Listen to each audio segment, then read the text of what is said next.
ಅತ್ತೆ ಏನಿದೆಲ್ಲ? ಗಿರಿಜಾ ಮಾಡಿದ ಅಡಿಗೆನ ಸುಂದರ ತಂದು ಕೊಟ್ಟಿದ್ದೇನೆ. ಗಮ್ಮಂತ ಇದೆ. ಅನ್ನ ಮಾಡಿದಿ ತಾನೆ? ಅತ್ತೆ ಅನ್ನ ಏನೋ ಆಗಿದೆ. ಹಾಗಾದ್ರೆ ಊಟಕ್ಕೆ ಬಡಿಸು. ಸರಿ ಸರಿ, ನೀವು ಹೋಗಿ ಕೂತ್ಕೊಳ್ಳಿ. ಆಯ್ತು.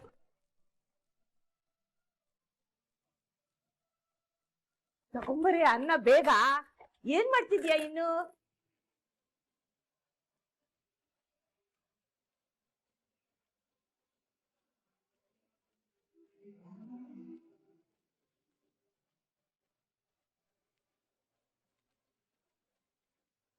ಬಡ್ಸು ಬೇಗ.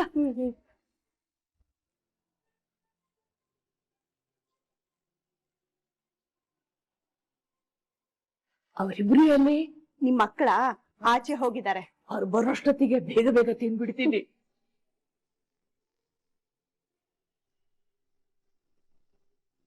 ಇದನ್ನೆಲ್ಲ ನೀನ್ ಆಮೇಲೆ ತಿನ್ನು, ಆಯ್ತಾ?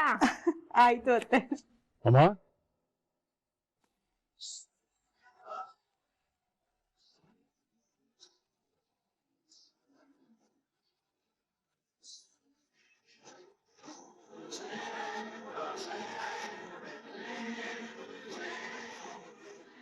ನೀವೇನ್ರು ಮನೆಗ್ ಬಂದ್ಬಿಟ್ಟಿದ್ದೀರಿ? ಏನಮ್ಮ ಹಂಗಂದ್ರೆ? ಬರ್ಬಾರ್ದಾಗಿತ್ತ? ಹಂಗಲ್ಲ ಕಣೋ, ನೀವು ಮನೆಗೆ ಊಟಕ್ಕೆ ಎಲ್ ಬರ್ತೀರಾ? ಆಚೆನೆ ತಿಂತೀರಲ್ಲ. ಕೆಲಸ ಬೇಗ ಮುಗಿತಮ್ಮ. ಸರಿ ಸರಿ, ನೀವಿಬ್ರು ರೆಸ್ಟ್ ಮಾಡಿ. ಆಚೆ ಹೋಗಿ ಸುಸ್ತಾಗಿದ್ದೀರಾ. ಇದೇನಮ್ಮ ಈಗ ಹೇಳ್ತಿದ್ಯಾ? ಊಟ ಮಾಡೋ ಟೈಮಲ್ಲಿ ಯಾರಾದ್ರೂ ರೆಸ್ಟ್ ಮಾಡ್ತಾರಾ? ಅಡಿಗೆ ಬೇರೆ ಘಮ ಘಮ ಅನಿಸ್ತಾ ಇದೆ. ಕಲಾ, ನಮಗೂ ಬಡಿಸು, ನಾವು ಊಟ ಮಾಡ್ತೀವಿ.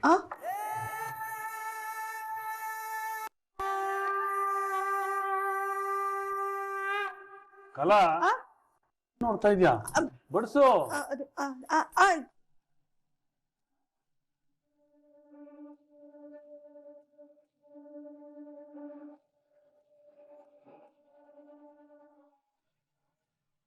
ಅದೆಲ್ಲನೂ ಬಡಿಸು.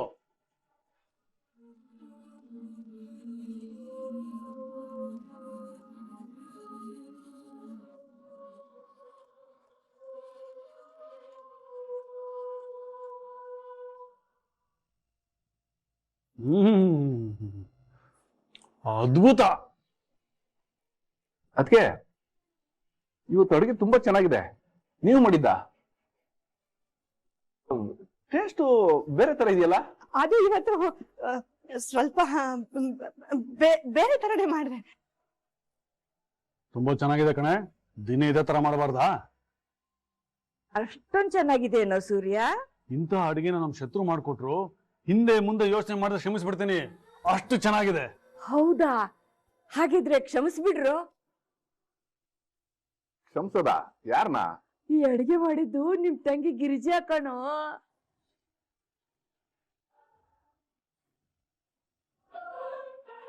ಅವಳನ್ನ ಕ್ಷಮಿಸಿ ಇನ್ನಾದ್ರೂ ಎಲ್ರು ಒಂದಾಗ್ ಬದುಕೋಣ.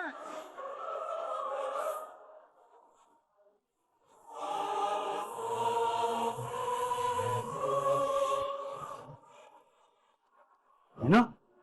ಇದು ಅವಳು ಮಾಡಿದ ಅಡಿಗೆನಾ? ಛೇ!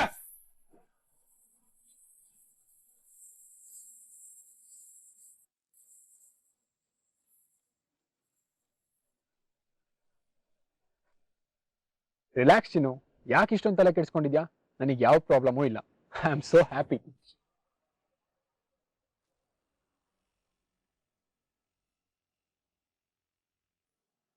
ಕಾಲೇಜಲ್ಲಿ ಇವ್ರ ಲವ್ ಸ್ಟೋರಿ ನೋಡಿ ನೋಡಿ ಸಾಕಾಗಿದೆ. ಕ್ಯಾಂಟೀನ್ಗೆ ಬಂದು ಆರಾಮಾಗಿ ಚಿಲ್ ಮಾಡ್ಕೊಳ್ಳೋಣ ಅಂತ ಅಂದ್ರೆ ಕಷ್ಟ ಇದಾರೆ. ಒಂದು ಗೂಬೆ, ಇನ್ನೊಂದು ದ್ರಾಬೆ. ಸಾಕ್ ಸುಮ್ನಿರಿಸಿದ್ದು.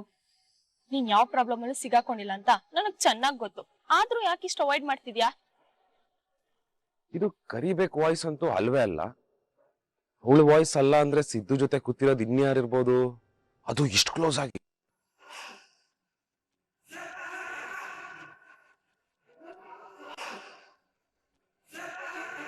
ನಿನ್ಗೆ ಗೊತ್ತಲ್ವಾ ಸಾಕ್ಷಿ, ನನಗೆ ಎಕ್ಸಾಮ್ ನಡೀತಾ ಇತ್ತು, ಅದಕ್ಕೆ ಕಾಲ್ ಪಿಕ್ ಮಾಡಕ್ಕಾಗ್ಲಿಲ್ಲ.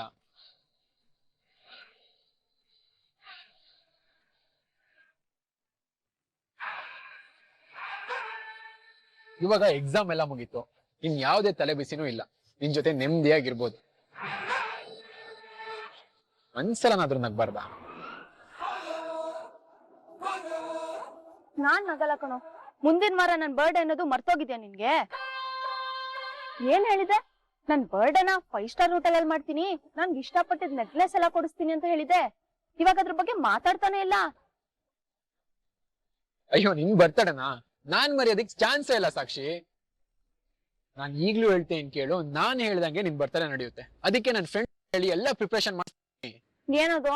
ಬರ್ತಡೇ ದಿನ ನಿನಗೆ ಎಲ್ಲ ಗೊತ್ತಾಗುತ್ತೆ ಸಾಕ್ಷಿ.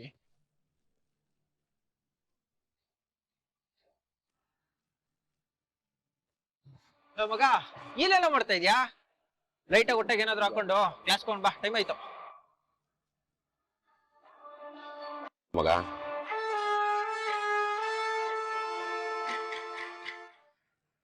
ಈ ಸಿದ್ದು ಬರೀ ನನ್ ಬಗ್ಗೆ ನೆಗೆಟಿವ್ ಹೇಳ್ತಾನೆ ಅಂತ ಅನ್ಕೊಂಡಿದ್ದೆ, ಆದ್ರೆ ಅವನೇ ದೊಡ್ಡ ನೆಗೆಟಿವ್. ಬೇರೆ ಯಾವ್ದೋ ಹುಡುಗಿ ಜೊತೆ ಹೇಗ್ ಲಲ್ಲೆ ಹೊಡಿತಾ ಇದ್ದಾನೆ. ಊರ್ಲೋ ರುಸ ಬರೀ ನಮ್ಗೆ ಯಾಕೆ? ಇಲ್ಲ ಮಗ, ಎಷ್ಟೇ ಆದ್ರೂ ಇದೊಂದು ಹುಡುಗಿ ಜೀವನ. ಇವಳು ಎಂತವನು ಅಂತ ಅವಳಿಗೆ ತಿಳಿಸ್ಲೇಬೇಕು, ಅದ್ ನಮ್ ಕರ್ತವ್ಯ. ಆ ಕುಳ್ಳಿ ಶತ್ರು ಮನೆಯೊಳೆ ಆಗಿರ್ಬೋದು, ಆದ್ರೆ ಅವಳ ಜೀವನ ಹಾಳಾದ್ರೆ ಅವ್ರ ಅಪ್ಪ ಅಮ್ಮ ಎಷ್ಟು ನೊಂದ್ಕೊಳ್ತಾರೆ ಅನ್ನೋದಕ್ಕೆ ನಾವು ಊಹಿಸ್ಕೊಳಕ್ಕೂ ಆಗಲ್ಲ. ಆ ಅಮೂಲಿನ ವಿಷಯ ನಿನ್ಗೆ ಗೊತ್ತಲ್ವನ? ನಿನ್ ಮುಖ ನೋಡಿದ್ರೆ ಸಾಕು ದೂರದ್ ಬೀಳ್ತಾಳೆ. ಮಾತಾಡ್ಸಕ್ ಹೋದ್ರಂತೂ ಜಗಳಕ್ಕೆ ಬರ್ತಾಳೆ. ನೀನ್ ಈ ವಿಷಯ ಅವಳ ಹತ್ರ ಹೇಳಿದ್ರೆ ನಂಬ್ತಾಳೆ ಅನ್ಕೊಂಡಿದ್ಯಾ? ನೀನ್ ಹೇಳೋದು ಕರೆಕ್ಟೇನೆ.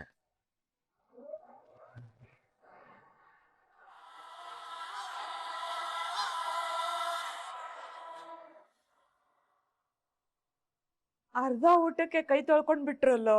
ಮತ್ತಿನ್ನೇನ್ ಮಾಡ್ಬೇಕಾಗಿತ್ತು? ಓಡೋಗಿರೋ ಮಾಡಿರೋ ಅಡ್ಗೆನ ಕಣ್ ಕೂತ್ಕೊಂಡು ತಿನ್ಬೇಕಿತ್ತ? ಆ ಮನೆಯಿಂದ ಊಟ ಯಾಕೆ ತರ್ಸ್ಕೊಂತ ಇದ್ದೀರಾ? ನಾವಿಲ್ಲಿ ನಿಮ್ಗೆ ಅಡಿಗೆ ಮಾಡಕ್ಕೆ ಮಂಟನ್ ಆಗ್ತಾ ಇದೀವಾ? ಅಲ್ಲಮ್ಮ, ಎಂತ ದ್ರೋಹ ಮಾಡಿ ಓಡೋಗಿದ್ದಾಳ ಅವಳು. ಬೆಳಿಗ್ಗೆ ಆಯ್ತು ಅಂದ್ರೆ ಆ ಮನೆನ ನಾವು ಶತ್ರು ಮನೆ ಅಂತ ಟ್ರೀಟ್ ಮಾಡ್ತೀವಿ, ಆದ್ರೆ ನೀನು ಅದು ಮಗಳು ಮನೆ ಅಂತ ಓಲಸ್ತಾ ಇದೆಯಲ್ಲಮ್ಮ. ಇದ್ರೆ ನಮ್ಗೆ ಬೆಲೆನೇ ಇಲ್ವಾ? ಆ ಓಡೋದವಳು ಎಚ್ಚರ ನಿಮ್ಗೆ? ಓಡೋದವಳು ಅಂತ ಅನ್ಬೇಡ್ರಿ ಕಣ್ಣ. ಇಷ್ಟಕ್ಕೂ ನಿಮ್ ತಂಗಿ ಅವಳು. ನಿಮ್ ವಿರುದ್ಧವಾಗಿ ಸಾಕು. ಅವಳ ಪರ ವಕಾಲತ್ ವಹಿಸ್ಕೊಂಡ್ ಬರ್ಬೇಡಿ ನೀವು. ನಿನಗ ಅಷ್ಟೊಂದು ಅವಳ ಮೇಲೆ ಪ್ರೀತಿ ಮಮಕಾರ ಇದ್ರೆ ಸುಂದ್ರನ್ ತರ ನೀನು ಅಲ್ಲೇ ಹೋಗಿರ್ಬೋದು. ಅಡಿಗೆ ಯಾರು ಮಾಡಿದ್ದು ಅಂತ ಕೇಳಿದ್ರೆ ನಾನೇ ಮಾಡಿದ್ದೆ ಅಂತ ಸುಳ್ಳು ಬೇರೆ ಹೇಳ್ತೇನೆ ನೀನು. ಹೌದು, ಎಷ್ಟು ದಿನ ನಡೀತಾ ಇದೆ ಇದು? ಈ ಅಮ್ಮನ ತಾಳಕ್ಕೆ ನೀನು ಕುಣಿತಾ ಇದೀಯಾ? ನಿನಗಿದೆ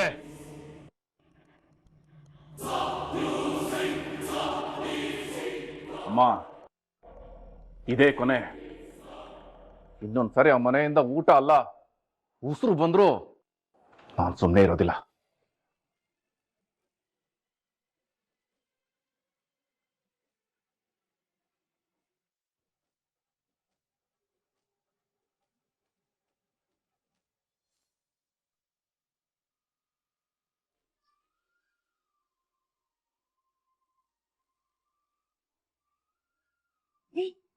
ಏನಾಯ್ತೆ? ವಾವತ್ತೆ, ನಿಮ್ ಯಜಮಾನ್ರಿಗೆ ನಿಮಗ್ ಎಷ್ಟು ಪ್ರೀತಿ ನೋಡಿ, ಅಂಗಡಿಗೂ ನಿಮ್ಮ ಹೆಸರು ಇಟ್ಬಿಟ್ಟಿದ್ದಾರೆ ಅಲ್ವಾ ಮತ್ತೆ? ನಮ್ಮ ಯಜಮಾನ್ ಅಂದ್ರೆ ಏನ್ ಕಮ್ಮಿನಾ? ಮನೆಯಿಂದ ಹೊರಗಡೆ ಹೋಗುವಾಗ ಬೀಗದ ಕೈ ಇಸ್ಕೊಂಡ್ ಬರೀ ನನ್ ಮುಖ ನೋಡ್ಕೊಂಡು ಹೋಗೋದು ಅಷ್ಟೇ ಅಲ್ಲಮ್ಮ, ಅಂಗಡಿಗೂ ನನ್ ಹೆಸರು ಇಟ್ಟಿದ್ದಾರೆ.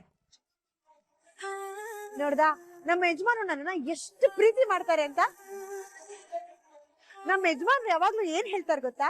ಗಿರ್ಜಾ, ನೀನ್ ನನ್ ಜೀವನಕ್ಕೆ ಬಂದ್ಮೇಲೆ ನನ್ ಜೀವನದಲ್ಲಿ ಎಲ್ಲ ಬದ್ಲಾಯ್ತು, ಬರೀ ಅದೃಷ್ಟ ಅಂತ, ಹಾಗೆ ಹೀಗೆ ಅಂತ ನನ್ನ ಹಾಡಿ ಕೊಂಡಾಡ್ತಾ ಇರ್ತಾರೆ ಕಣೆ. ಇಷ್ಟು ಪ್ರೀತಿ ಮಾಡೋ ಗಂಡನ್ನ ತಾವೆಲ್ಲಾದ್ರೂ ನೋಡಿದೀರಾ? ಅಬ್ಬಬ್ಬಾ, ಜಾಸ್ತಿ ಜಂಬ ಪಡ್ಬೇಡಿ ಅತ್ತೆ.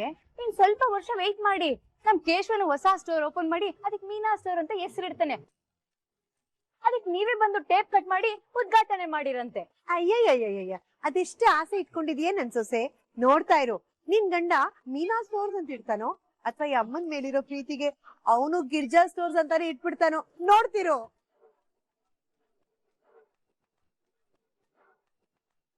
ಅಮ್ಮ ಮೀನಾ ನೀವೇನಿಲ್ಲಿ? ಏನಪ್ಪಾ ಈ ಅಮ್ಮ ಅನ್ನೋರೊಬ್ರು ಇದಾರೆ ಅಂತ ನಿನಗೆ ಗೊತ್ತಿದ್ಯಾ? ಜ್ಞಾಪಕ ಇದೆಯಾ? ಏನೋ ನಿನ್ನ ವಿಚಾರಿಸ್ಕೊಳಕ್ ನಿನ್ ಹೆಂಡ್ತಿದ್ದಾಳೆ, ಪಾಪ ನಮ್ಮ ಯಜಮಾನ್ರು ಅವ್ರನ್ನ ವಿಚಾರಿಸ್ಕೊಳಕ್ ಇರೋಳು ನಾನೇ ಅಲ್ವಾ? ಅದಕ್ಕೆ ನನ್ ಗಂಡನ್ ನೋಡಿ ವಿಚಾರಿಸ್ಕೊಂಡ್ ಹೋಗೋಣ ಅಂತ ಬಂದೆ.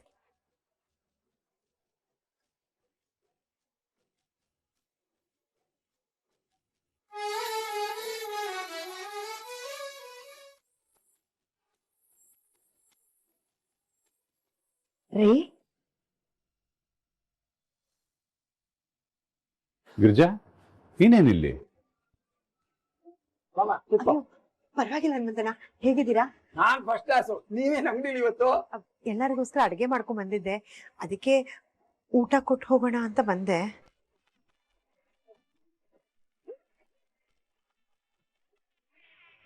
ಇದೇನ್ ಗಿರಿಜಾ ಹೊಸ ಅವತಾರ? ದಿನ ಮಧ್ಯಾಹ್ನ ಊಟಕ್ಕೆ ನಾವೇ ಬರ್ತಾ ಇದೀವಲ್ಲ. ರೀ, ನಿಮ್ಗೆ ಇಷ್ಟವಾಗಿರೋ ಅಡ್ಗೆ ಮಾಡ್ಕೊಂಡ್ ಬರೋಣ ಅಂತ ಅನ್ನಿಸ್ತು. ನೀವು ಕೆಲಸ ಮಾಡಿ ಮಾಡಿ ಸುಸ್ತಾಗಿರ್ತೀರಲ್ವಾ, ಅದಕ್ಕೆ ಮನೆಯಿಂದ ಅಡ್ಗೆ ಮಾಡ್ಕೊಂಡ್ ಬಂದಿದ್ದೀನ್ರಿ. 30 ವರ್ಷದಿಂದ ನಂಗೆ ಯಾವತ್ತೂ ಸುಸ್ತಾಗಿರ್ಲಿಲ್ಲ, ಇವತ್ತು ಸುಸ್ತಾಗ್ಬಿಟ್ಟಿದೆ ಅಲ್ವಾ? ಅಲ್ಲ, ನೀನ್ ಯಾವತ್ತೂ ಊಟ ತಂದವಳಲ್ಲ, ಇವತ್ ಯಾಕೆ?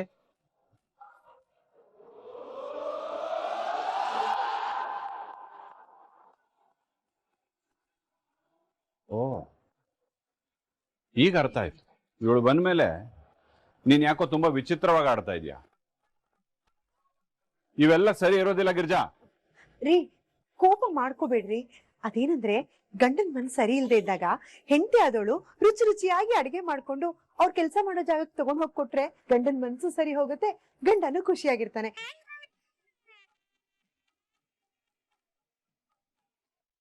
ಇಲ್ಲ ಅಂತ ಯಾರು ಹೇಳಿದ್ರು ನಿಂಗೆ? ಅಂದ್ರೆ ನನ್ ಮನ್ಸ್ ಸರಿ ಇಲ್ಲ ಅಂತ ಮೀನಾ ನಂಗೋಸ್ಕರ ಅಡ್ಗೆ ಮಾಡ್ಕೊಂಡು ತಿಂದಿದ್ದಾಳ.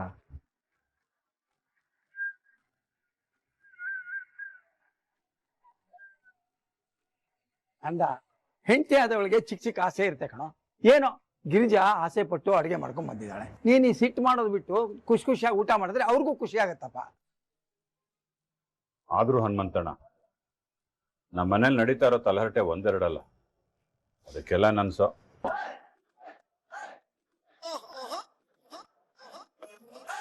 ಕೆಲವ್ರು ಕಾರಣ ಆಗಿದ್ದಾರೆ.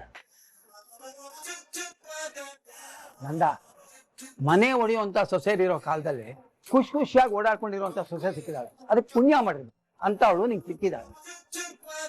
ನಮ್ ಕಡೆ ಮೌನಂ ಸಮ್ಮತಿ ಲಕ್ಷಣಂ ಅಂತಾರೆ, ನಿಮ್ ಕಡೆನೂ ಹಾಗೇನಾ ಮಾವ? ಹಾಗಾದ್ರೆ ಊಟ ಬಡ್ಸದ? ಎಲ್ರು ಬನ್ನಿ ಬನ್ನಿ, ಅಡಿಗೆ ಎಲ್ಲ ಬಿಸಿ ಬಿಸಿ ಆಗಿದೆ. ಬಿಸಿ ಬಿಸಿ ಊಟ ಮಾಡೋದು ಒಂದ್ ಯೋಗ. ಬಾ ನಂದ. ಬನ್ರಿ ಊಟ ಮಾಡಿ.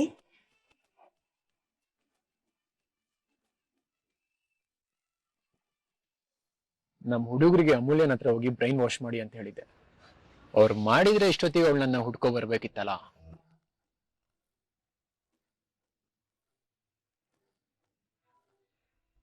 ಏನು ಸಿದ್ದು ನೀನು? ನಿಮಗೋಸ್ಕರ ಕಡೆ ಹುಡುಕ್ತಿದ್ರೆ ನೀನ್ ಬಂದು ಇಲ್ಲಿ ಕೂತಿದ್ಯಲ್ಲ. ಏನೋ ಗೊತ್ತಿಲ್ಲ ಅಮ್ಮ, ಒಬ್ನೇ ಇರ್ಬೇಕು ಅನ್ಸ್ತು, ಅದಕ್ಕೆ ಏಕಾಂತವಾಗಿ ಕೂತಿದ್ದೀನಿ. ಏನು ಸಿದ್ದು ನೀನು? ನಿನ್ನ ತುಂಬಾ ಪ್ರೀತಿಸ್ತಿದ್ಯಾ, ನಮ್ಮಿಬ್ರ ಮತ್ತೆ ಏನೋ ಸೀಕ್ರೆಟ್ ಇಲ್ಲ ಅಂತ ಅನ್ಕೊಂಡಿದ್ದೆ. ಆದ್ರೆ ನೀನ್ ಹೀಗೆ ಹೇಳಿ ನನ್ನ ಎಷ್ಟು ದೂರ ಮಾಡ್ತಿದ್ಯಾ ಗೊತ್ತಾ? ನಿನ್ ಕಷ್ಟ ಸುಖದಲ್ಲಿ ಭಾಗಿಯಾಗ್ಬೇಕಾಗಿರೋದು ನನ್ ಕರ್ತವ್ಯ. ನಿನಗ್ ಏನ್ ಪ್ರಾಬ್ಲಮ್ ಆಗಿದೆ ಅಂತ ಹೇಳಿದ್ರು ತಾನೆ ಅದನ್ನ ಹೇಗ್ ಸಾಲ್ವ್ ಮಾಡ್ಬೇಕು ಅನ್ನೋದು ನನಗೆ ಗೊತ್ತಾಗೋದು. ಹೇಳ್ತೀನಿ ಅಮ್ಮ, ನಮ್ಮ ಅಮ್ಮಂಗೆ ಹುಷಾರಿರ್ಲಿಲ್ಲ, ಹೊಟ್ಟೆ ನೋವು ಅಂತ ಒದ್ದಾಡ್ತಾ ಇದ್ರು. ಅದಕ್ಕೆ ಡಾಕ್ಟರ್ ಹತ್ರ ಹಾಸ್ಪಿಟಲ್ ಕರ್ಕೊಂಡು ಹೋದೆ. ಅರ್ಜೆಂಟ್ ಆಗಿ ಯೂಟ್ರಸ್ ಆಪರೇಷನ್ ಮಾಡ್ಬೇಕು ಅಂತ ಹೇಳಿದ್ರು. ಅದಕ್ಕೆ 1 ಲಕ್ಷ ದುಡ್ಡು ಖರ್ಚಾಗುತ್ತೆ ಅಂತ ಹೇಳಿದ್ರು. ಅದಕ್ಕೆ ಯಾರು ಕೇಳಿದ್ರು ದುಡ್ಡು ಅರೇಂಜ್ ಆಗ್ಲಿಲ್ಲ. ಆಮೇಲೆ ಒಬ್ಬ ಫೈನಾನ್ಷಿಯರ್ ಹತ್ರ ದುಡ್ಡು ಅರೇಂಜ್ ಮಾಡಿದೆ. ಅಮ್ಮಂಗೆ ಆಪರೇಷನ್ ಏನೋ ಆಯ್ತು. ಆಪರೇಷನ್ ಆದ್ಮೇಲೆ ಗೊತ್ತಾಯ್ತು ದುಡ್ಡು ತಗೊಂಡಿರೋದು ಒಬ್ಬ ಫೈನಾನ್ಷಿಯರ್ ಹತ್ರ ಅಲ್ಲ, ಒಬ್ಬ ರೌಡಿ ಹತ್ರ ಅಂತ.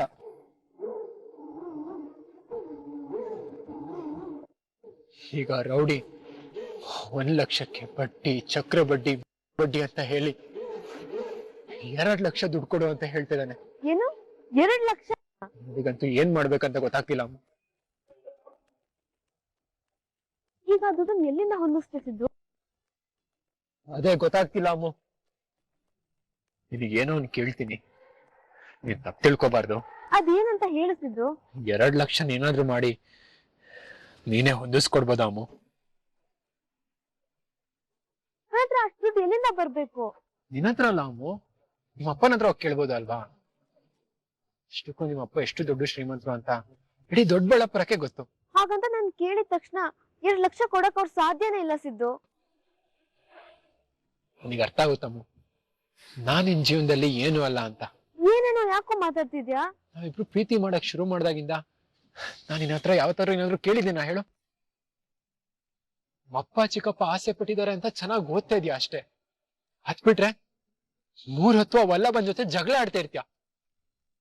ಹಾಗಿದ್ಮೇಲೆ ನಾನೇ ಯಾಕಮ್ಮ ನಿನ್ ಜೊತೆ ಇರ್ಬೇಕು? ಅಲ್ಲ ಅಮ್ಮ, ನೀನೇ ಯಾವಾಗ ಹೇಳ್ದೆ ನನ್ ಕಷ್ಟ ಸುಖ ಎಲ್ಲದ್ರಲ್ಲೂ ಭಾಗಿಯಾಗ್ತೀನಿ ಅಂತ?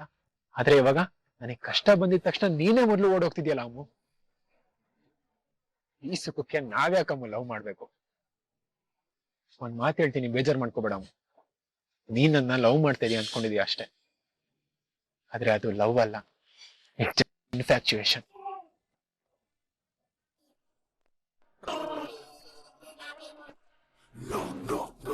ನನಗ್ ದುಡ್ಡು ತಂದ್ರೆ ಇದು ಇನ್ಫ್ಯಾಕ್ಚುಯೇಷನ್. ನನ್ ಮಾತಿನ ಅರ್ಥ ಅದಲ್ಲ ಕಣೆ. ನಿಜವಾದ ಪ್ರೀತಿ ಅಂತ ಒಪ್ಕೊಂತ. ಹೇ ಅಮ್ಮು, ನೀನ್ ದುಡ್ಡು ತರದೇ ಹೋದ್ರು ನಿನ್ ನಿಜವಾದ ಪ್ರೀತಿ ಅಂತ ನನಗೆ ಗೊತ್ತು ಅಮ್ಮು. ಏನೋ ಬೇಜಾರಲ್ಲಿ ಹಾಗಂದೆ ಅಷ್ಟೇ. ನಿನ್ ಕಷ್ಟಕ್ಕೆ ಆಗಿಲ್ಲ ಅಂತ ಅಂದ್ರೆ ನಿನ್ ಗರ್ಲ್ ಫ್ರೆಂಡ್ ಅನ್ಸ್ಕೊಳಕ್ಕೆ ಯೋಗ್ಯತೆನೇ ಇಲ್ಲ ಅಂತ ಅರ್ಥ. ನಾನು ಹೇಗಾದ್ರೂ ಮಾಡಿ ದುಡ್ಡು ತರ್ತೀನಿ ಸಿದ್ದು, ನನಗ್ ಬರ್ತೀನಿ.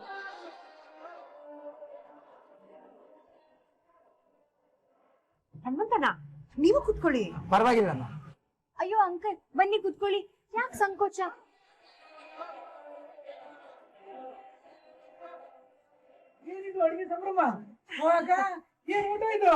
ಸುಂದ್ರ, ಸರಿಯಾದ ಹೊತ್ತಿಗೆ ಬಂದು ಕುತ್ಕೋ, ಊಟ ಮಾಡಿ.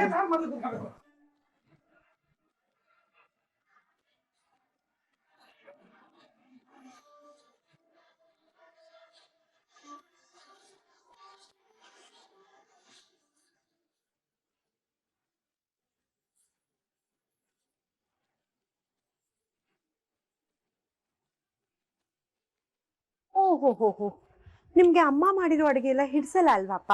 ನೀನ್ ಹೆಂಡತಿ ಮಾಡಿರೋ ಅಡುಗೆನೇ ನಿನ್ನ ರುಚಿಸೋದಲ್ವಾ? ಅವಳು ಮಾಡಿರೋ ಅಡುಗೆನೆ ತಿನ್. ಹನುಮಂತಣ್ಣ, ಬದನೆಕಾಯಿ ಪಲ್ಯ ಹಾಕ್ಲಾ? ಅಯ್ಯಯ್ಯೋ ಮಾವ, ಕೋಪ ಮಾಡ್ಕೋಬೇಡಿ, ನಾನ್ ನಿಮ್ಮ ಬಡ್ಸಲ್ಲ ಬಿಡಿ.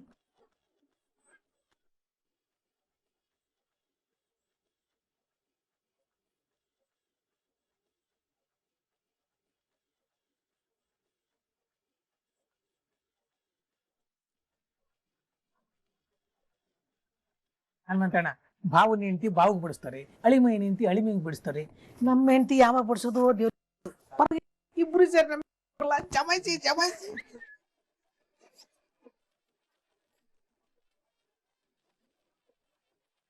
ದೊಂಡೆಕಾಯಿ ಪಲ್ಯ ಅಂತೂ ಸೂಪರ್. ಹೌದಾ ಕೇಶವ? ನಾನೇ ಮಾಡಿರೋದು ಕಣೋ. ಬಾಯಿಗೆ ಇಟ್ಟಿದ್ದಂಗೆ ಗೊತ್ತಾಯ್ತು ಮೀನಾ, ನೀನೇ ಮಾಡಿದ್ದು ಅಂತ.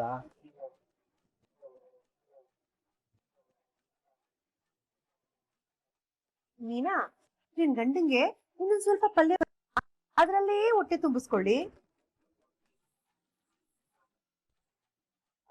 ಅಮ್ಮ, ಬದನೆಕಾಯಿ ಪಲ್ಯನ ಬಡ್ಸಮ್ಮ. ಇದನ್ನ ನಾನು ನನ್ ಗಂಡಂಗೆ ಬಂದಿರೋದು, ನಾನು ಅವ್ರಿಗಷ್ಟೇ ಬಡಿಸೋದು. ಅಕ್ಕ, ಟೊಮೆಟೊ ಗೊಜ್ಜು ಮಾಡಿದ್ಯಲ್ಲ, ಅದನ್ನ ಬಡ್ಸಕ.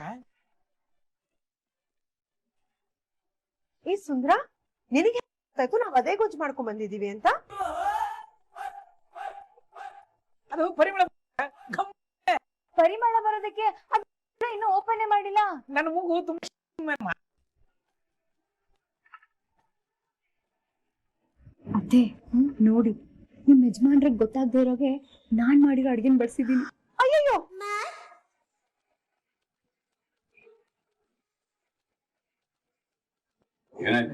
ಅದು ಉಪ್ಪಿನಕಾಯಿ ಬಡ್ಸೋದೇ ಮರ್ತೋಗಿದ್ದೀರಿ.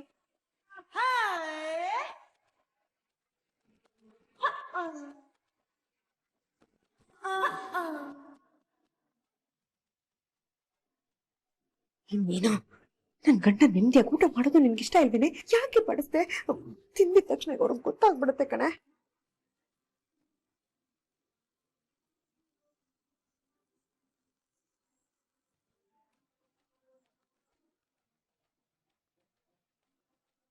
ರೀ ಏನಾಯ್ತು? ಏನಿಲ್ಲ, ಎಲ್ಲ ಚೆನ್ನಾಗಿದೆ.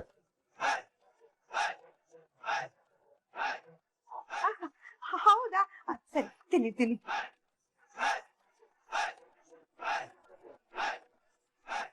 ಅತ್ತೆ ಮಾವನ್ ಗೊತ್ತೇ ಆಗ್ಲಿಲ್ಲ, ನಾನ್ ಮಾಡಿರೋ ಅಡ್ಗೆ ತಿನ್ಬಿಟ್ರು. ಅವ್ರು ಯಾಕೆ ತಿಂತಾ ಇದಾರೆ ಅಂದ್ರೆ ನಾನ್ ಹೇಳಿರೋ ಹದದಲ್ಲೇ ಮಾಡಿದ್ಯಲ್ಲ, ಅದಕ್ಕೆ ಬದುಕೊಂಡೆ. ಅಡಿಗೆ ತುಂಬಾ ಚೆನ್ನಾಗಿದೆಯಮ್ಮ. ಎಷ್ಟೋ ದಿವಸ ಆಗೋಯ್ತು ಈ ತರ ಊಟ ಮಾಡಿ. ದಿನ ಹಿಂಗೆ ಅಡಿಗೆ ಮಾಡ್ಕೊಂಡ್ ತಂದ್ಬಿಡು, ನಾವ್ ಇಲ್ಲೇ ಬ್ಯಾಟಿಂಗ್ ಮಾಡ್ಕೊಂಡ್ಬಿಡ್ತೀವಿ. ಇಲ್ಲ ಸಾರಿ, ನಾವು ಮನೆಗೆ ಬರ್ತೀವಿ.